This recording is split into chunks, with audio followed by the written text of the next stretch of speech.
power of Pipe 17's Pippin, and I use it daily. And so I think a couple of points to bring back is the black box. And so that was one of our biggest questions is, owning the technology and then giving that up to a third party provider like Pipe 17.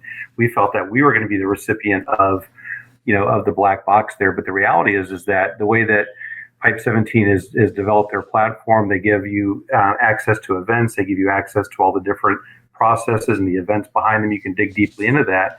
But then going back into the AI piece of that, there's two scenarios in which we use it commonly. One is the troubleshoot. So I can go look at their exception board. I can then say, all right, drill into this order. And it's got a brief description as to what the exception is. But then I can just prompt Pippin and say, can we go a little bit deeper? Can you help me understand why this occurred? Is it a mapping issue? And if it's a mapping issue, it can bring me to what the mapping is, explain how the mapping works.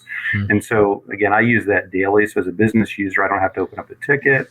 I don't have to wait for our technical resources to get to it because, again, it might be lower priority in the grand schemes of things. It's not a big business impact, but I need to answer a question back to the client or to our team.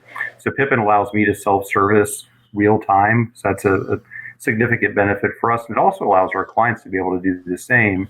But then going into things about from a development perspective, there are certain things where a client will have a request. Their upstream system may not handle this very well. And so as an example, we had a client that needed to do a mystery gift with a combination of orders or combination of SKUs that fell on the order.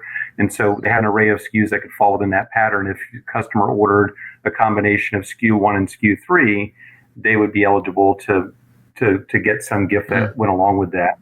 The client system was unable to handle that well, and so they asked us if we could help that. So we prompted Pippin to see what it could offer, and it was able to handle that complex scenario and without development code, typed in the prompts, and it came back with the coding to be able to do that. And so now we're able to evaluate an order. If it has those conditions, then we apply the free gift to the order and it flows downstream. And so that's just one example where Pippin, again, took us something that would have been development and allowed us to self-service and solve that within a few hours.